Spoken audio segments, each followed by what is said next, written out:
What do you want? You're Lola Johnson, right? Right. Who are you and what's your business? Name's Harley Legere. My companions and I are headed to El Presidio, and we heard you've got a wagon for hire. I do. How many are you? 5, including myself. My fee is 40 crowns up front. Your fee seems a bit steep. My price is my price. I don't haggle. Already been robbed once today. Don't intend to make a habit of it. Something of yours was stolen? My pocket watch. I see. What if I got it back? I would be incredibly surprised. Unless there's something you know that I don't. Let's just say I have my suspicions. You and me both. I'll come back later.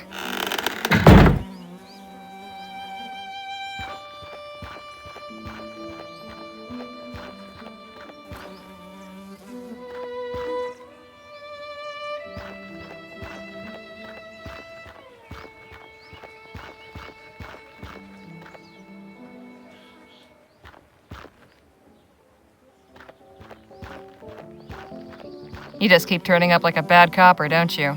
Nice to see you, too. You have something that doesn't belong to you. Could you be more specific? Lola Johnson's watch.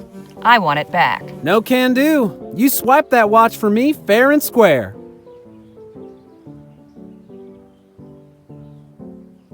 I think you'll find it in your best interest to give me that watch back. Oh, yeah? Why's that? Because you're better than this, Jem. What's that supposed to mean? Look, I get it. You think this whole Artful Dodger act is fun, but if you keep it up, it's only a matter of time until your little game turns into the real thing. Take it from me. This isn't a road you want to go down. How do you know? Kid, don't fool yourself. You think you own this town. That's because the most exciting thing happens around here is when some yahoo gets tossed out a window. I grew up in Lamplight City. The Chum, to be exact. Ever heard of it? Oh, That little stunt you and your brother pulled before? Know how that would have played out there? how? He'd have had his throat slit as soon as he was caught, and you'd have 2 bullets in your back for running away. Now, is that really the kind of life you want? Fine, you win. Here's the damn watch. Appreciate it. Now go home and read some books. You'll thank me for it later.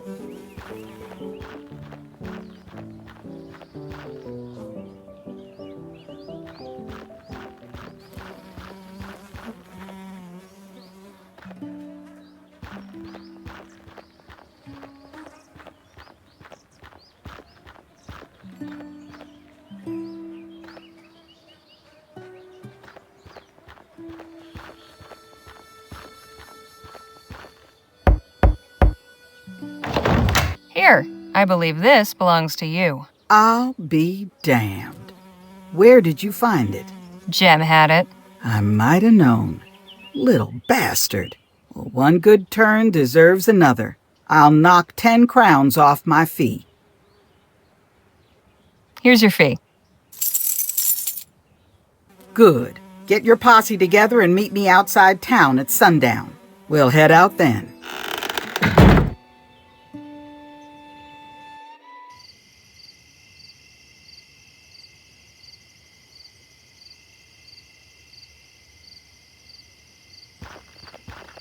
There you are. This your group then? This is us.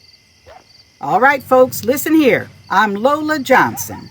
This is my wagon. When you're in my wagon, you follow my rules. Rule 1. I'm your driver, not your friend. While we're moving, leave me be. That means no yammering in my ear about how pretty you think the mountains are. Rule 2. We stop and go as I say. I ain't interested in blowing up my engine just 'cause y'all are in a hurry. Last rule. Everybody does their part. Be it cooking, hunting, or gathering firewood. This ain't no pleasure cruise, and I won't be serving y'all. The road can be rough, but I'm an experienced navigator and tracker, so stick with me and you'll be fine. If you've got any questions, now's the time to ask. We understand. You'll have no trouble from us. All right then, let's get a move on. Time's wasting.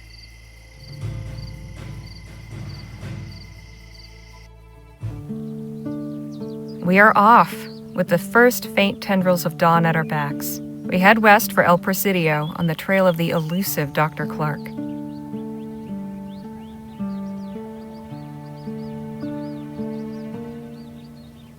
We have but a few days' travel before us, through the desert and mountains to reach the coast. I am rather looking forward to getting a better view of this part of the country.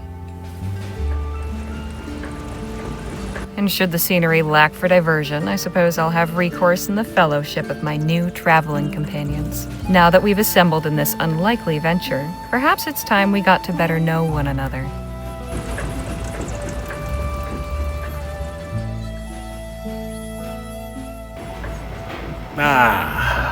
Feels good to be underway at last. Yes, though I must admit I tend to become restless on long trips. Well, we got cards, books, and conversation. Plenty of ways to pass the time.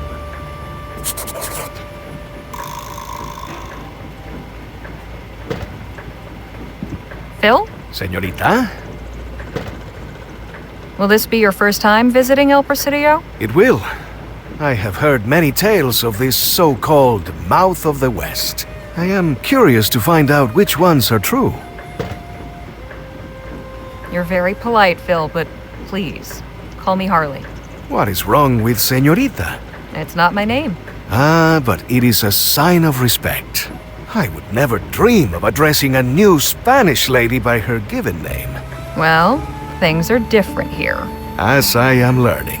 If you wish it, it will be so. Appreciate it. We'll talk more later. I look forward to it.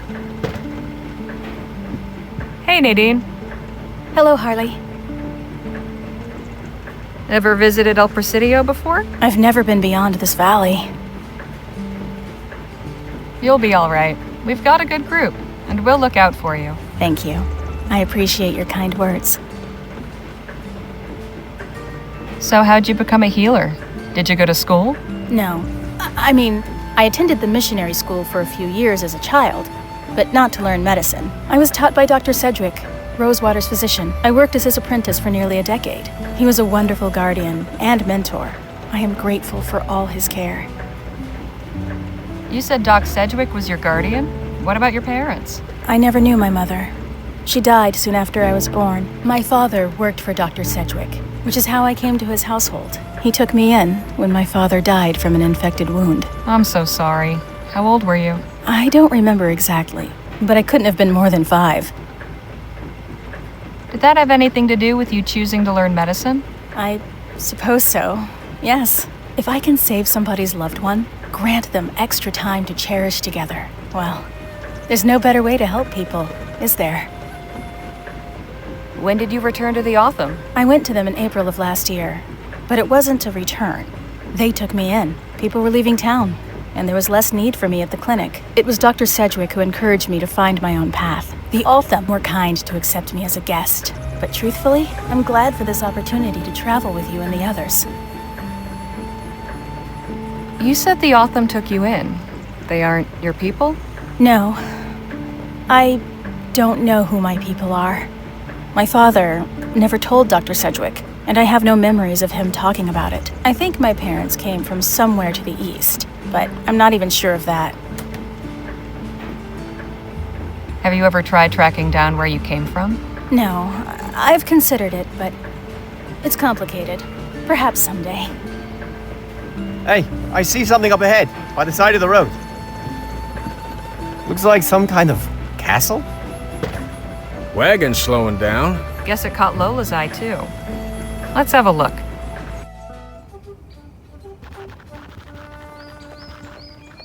Now that is some truly impressive architecture. Do you think so? Truly? That it does, impress?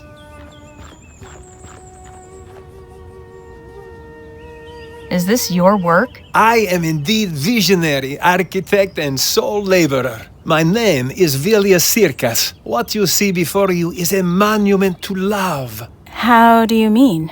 This is my marriage proposal to my darling Martha. Every stone you see has been placed by my hand with utmost care. Soon it shall be completed, and my castle will have its queen. Damn, feller. You're making the rest of us menfolk look bad.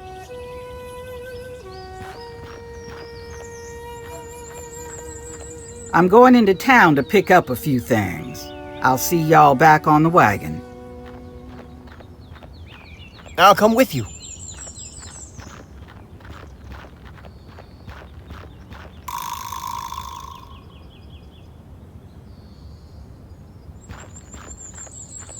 Not sure what's in them, but they look heavy. Suppose it gets the job done, eventually. I can't even begin to imagine how many stones it took to build that thing.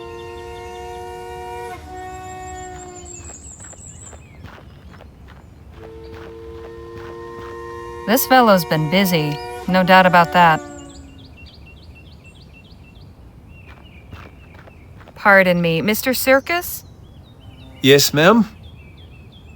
There's plenty of ways to profess your love. Why a castle? I am architect and engineer by trade. Building things is what I know. And my beloved Martha always loved castles. I thought this would be fitting. She will be so surprised when she sees it. I cannot wait to see her face. I want to hear more about this Martha. How did you meet her? Her father was chairman of rail company where I worked in Brampton. He introduced us. And you started courting? For a time, yes. Then my work brought me to Western Vespuccia, but we have corresponded. I send letter every month. Hang on. When was the last time you saw Martha? Just before I came here, 7 years. You're telling me you haven't seen Martha in 7 years, and you've built her this castle hoping she'll marry you? What if she says no? She will not refuse me, not when she sees what I can give her. But perhaps you will see for yourself. I sent her telegram to invite her here, and she sent a response. Today she will be here. Is it your intention to actually live in this place? Of course. Wouldn't it help to have some doors? All in due time. My dear Martha has delicate constitution. Desert heat will be good for her health. Does she have problems with her breathing? Yes, I believe so. Often when I would visit, her housemaid would say she was too ill to see anyone. Now, I've heard that one before. You said you built this all by yourself? How'd you manage that? As I said, I am engineer by trade. There are plenty of stones all around. I simply gather and place them. So have you been building this castle for 7 years then? About that long, yes. I began at once when I moved here, so that I could bring Martha here to live with me as soon as possible. Caramba! Great work takes time. You have an interesting accent. Where do you come from? I am from Lithuania. I came to Vespuccia to work on railroad and build bridges. And how has this country treated you, compadre? Very well. I have had many opportunities. The money I earned allowed me to build my dream. I'll just be off for now. Thanks for the talk. Goodbye.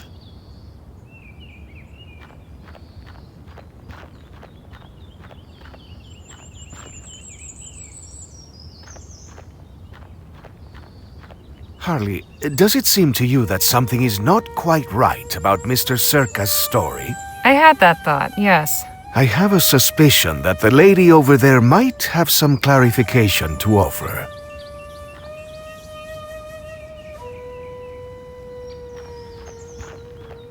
Ma'am? Yes? Your name wouldn't happen to be Martha, would it? Why, yes it is. Martha Ward. Do I know you? No, but I've heard lots about you. Mr. Villia Circus told me all about you. Oh, did he? Is he now enlisting strangers to assist him courting a married woman? Wait, you're married? Quite happily, 6 years last June. Santa Maria! Does Mr. Circus know that? No. That's why I'm here. How did you and Mr. Circus meet? He worked for my father's company. We were introduced at a Yuletide soiree. He was pleasant enough, but then he began calling on me at home. I didn't wish to encourage him, but he kept pursuing me anyway. Did you ever actually tell Mr. Circus you weren't interested? I gave him no favorable sign. Eventually, I stopped receiving him with my father's blessing. He imagined a better match for me than some associate engineer. Thankfully, Mr. Circus was reassigned to Western Vespuccia after a few months. Is your husband aware that you've come here? Oh, heavens no, he'd be furious. I left him a note saying I was going to visit my sister. Naturally, he has no idea Circus even exists. But he's very protective. Mr. Circus told me you've been corresponding all this time. Is that what he said? He claims to have sent you a letter every month. And they've each gone straight into the fire. I would have thought he'd get the message after years with no reply. But he's left me no choice except to come here and spell it out for him. Is the desert heat making you feel better? I beg your pardon? Mr. Circus said it might help your delicate constitution. Yes, I suppose he would think that. You see, when I didn't wish to receive him, I would instruct my staff to make excuses. Say I wasn't feeling well, or away taking the water somewhere. It wasn't entirely forthright of me, I admit, but Circus was vexatiously persistent. Enjoy your day, ma'am. You as well. And if you see Mr. Circus again, please don't tell him I'm staying here. I'll go and speak with him when I'm ready.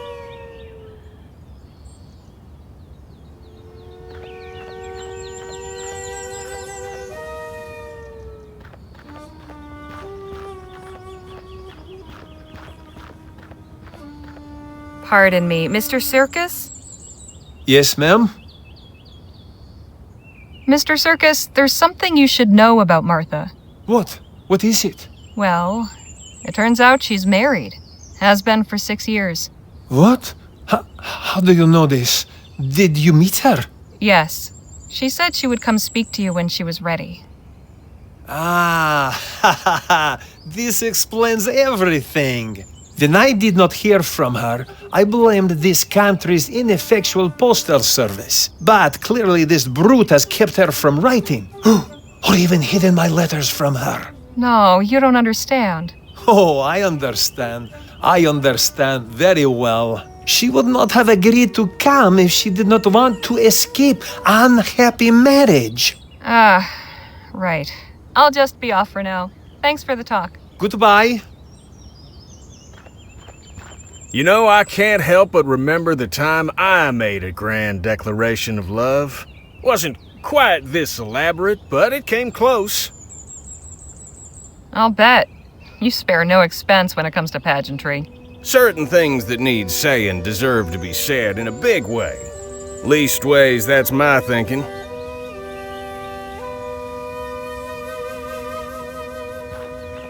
I really do admire this gentleman's dedication. It's rare to find someone so committed to anything. Committed? Obsessed, I'd say. Is it obsession to want to finish what you start? To build a home? To enjoy? This is something else. This guy's a special shade of lunatic.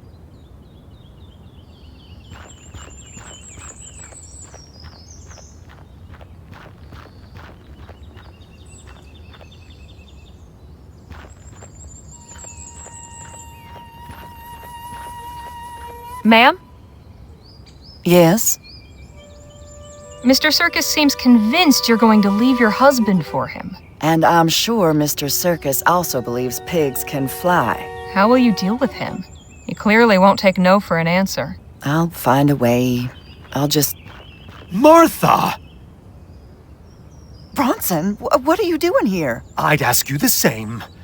Why did you lie to me? Oh, Bronson, I didn't want to, but I had no choice. Things are just so complicated. What in the ether does that mean? And who are these people? Mr. Ward, I presume?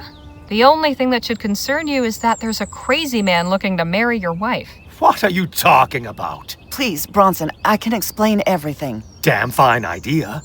Start by telling me what you're really doing here. I came to deal with some personal business. Personal business? What personal business could you have? There's a reason it's personal. You don't need to know everything about your wife. Like hell I don't! What business is this of yours, anyway? Perhaps you should just tell him, Senora. It's as the woman said. I have an unwanted suitor. I've come here to tell him to leave me alone once and for all. You what? Where is he? I'll kill him. No, you will not. I will so. Tell me where to find the bastard. Hey now, get that bee out of your bonnet. I've had it up to here with your cheek. I don't need your help. I'll find him myself. Bronson, come back here this instant! I can't believe you. You've no idea what my husband is capable of.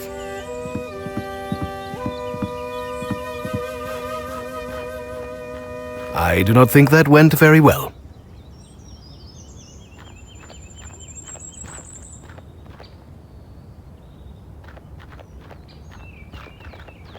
Scoundrel!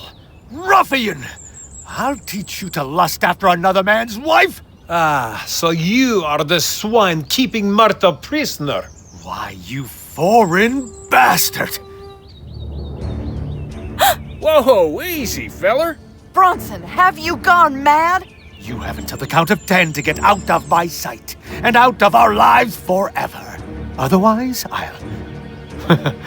I'll make sure you won't bother us again. 1, 2. You should listen to the man, Mr. Circus. He seems to mean what he says. I most certainly do. You do not frighten me. Hermano, you should be very frightened right now. Bronson, put that gun away and stop acting like a fool. I'm doing this for you, my sweet. But I asked you not to, Sugar Plum. You do well to listen to your wife, Mr. Ward. This is, after all, her business, and not yours. I'm her husband. Of course it's my business.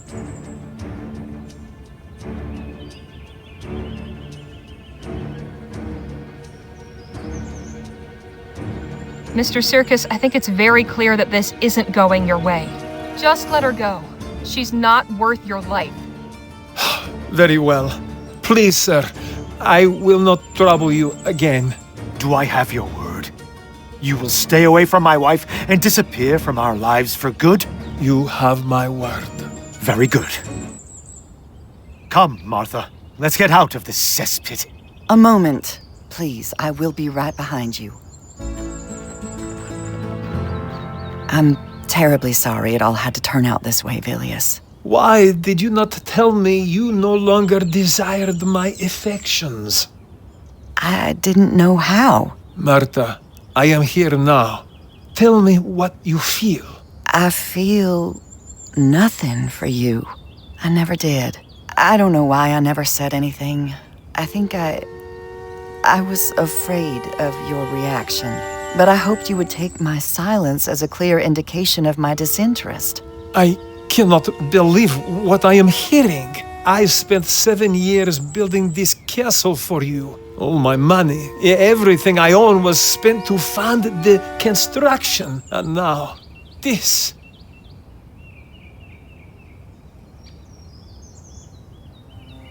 You know, the pair of you make me sick. I beg your pardon? This poor dimwit wastes years of his life obsessing over a woman too lily-livered to tell him the truth. I'd say you deserve each other. And here I thought you were on my side. Harley is right. You each need to face your truths. Disgraceful. Perhaps I should have been bolder in speech and made my refusal more plain. And I should have heard the words in your silence. Please forgive me. And forget me. I can promise the one, never the other. Goodbye, Martha. Rough break, fella. But there's plenty of mares on the plain. You speak of horses when I have been spurned by a goddess. Now then, deifying was probably your first mistake. What's going on here? Oh, you missed a hell of a show. You gonna be all right, Mr. Circus? I will carry on. What will you do with this castle? It is the only home I have. I am not sure.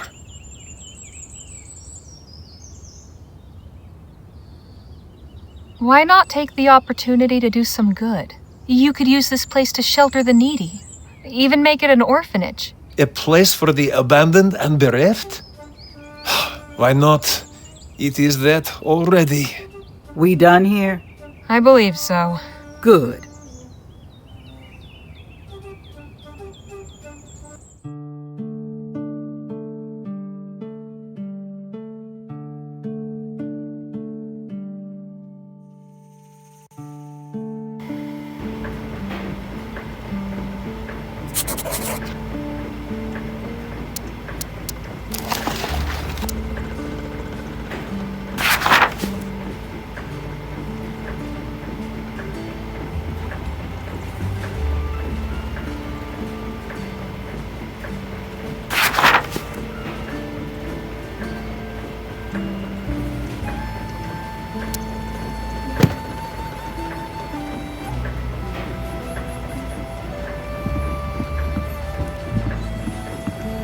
Hey, Danny, let's talk. Sure. Actually, I was wondering about something. Where'd you learn how to fight? Growing up where I did, you had to fight to survive. Where was that? New Britannia. The Chum, specifically. Lamplight City, huh? I've heard it can get wild. You've heard right. Is that why you came west? Yeah. I realized my life wasn't going to amount to much if I stayed. Oh, yeah. I get that. So have you been to El Presidio before? Yeah, I was born there. No kidding. I left when I was 16. Haven't been back in ages. Hey, Jake? Yeah, Harley? Did your travels ever take you to El Presidio? A few times. Can't say I much care for it. But that city's for you. Too crowded, too impersonal. I'll take the wide open countryside any day. Looks like we have some time on our hands. How about a story? Sure, why not? It was 1842, and I'd been hired by the sheriff of Bleachbone Gulch to track down some cattle rustlers. It was a long and winding trail, but by following the signs, I finally tracked down the stolen herd and the rustlers' camp. So I went back to town and gathered up a posse. 4 able-bodied men, plus myself. That night, we went back under the cover of darkness. We had the element of surprise, but we were outnumbered 3-1. Before I knew it, the shooting had started. It was a long and bloody gunfight. In the end, yours truly was the last man left standing. I drove that whole herd on by my lonesome. They were all back home by dawn, with not a head missing. Lost some good fellers that night. But that was the end of cattle rustling in Bleachbone Gulch. Hell of a story. Now there's plenty more where that came from. I appreciate the chat. Anytime, Harley. We're slowing down again. Good. I could use a change of environment. Harley, could I have a word outside? Sure. Sun's getting low. Time to set up camp. Harley and I'll be back shortly. Just gonna take a walk over to that spring. Danny and the others can aid in the preparations. You better not be skipping out every time there's work to be done, you hear? Shall we? Lead on.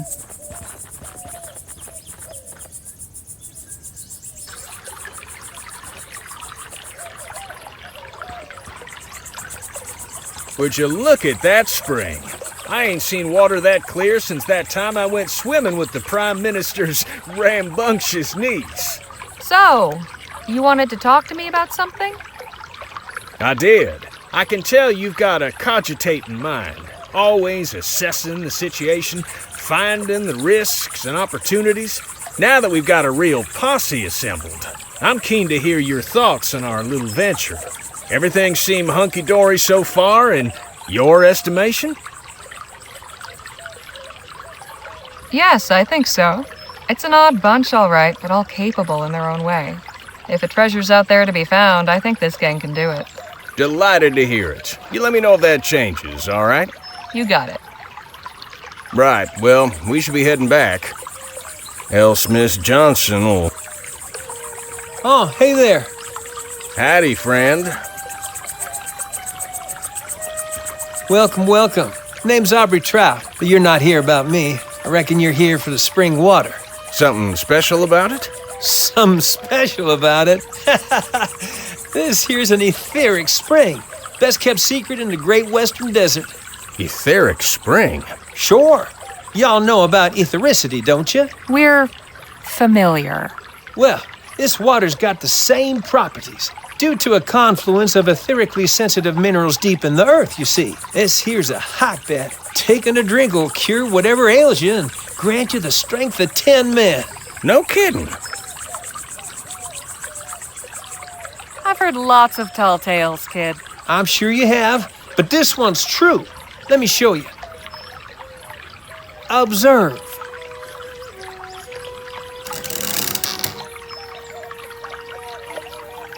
Jumping Jehoshaphat.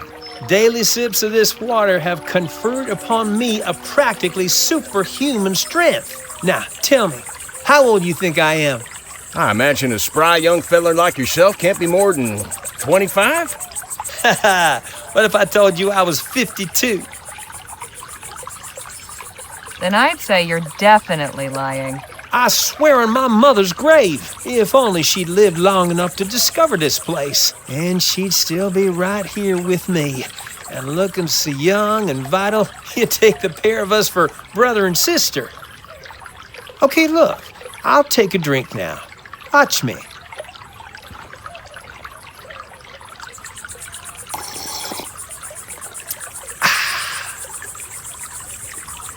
There, you see?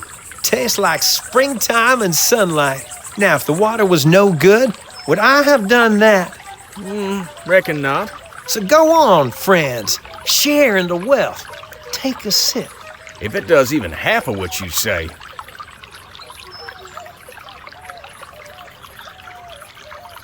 Wait. I want to see Mr. Trout take another drink. Beg pardon. If this water's so safe, there's no harm in another sip, right? Of course not. It'll only do me more good. Divine nectar.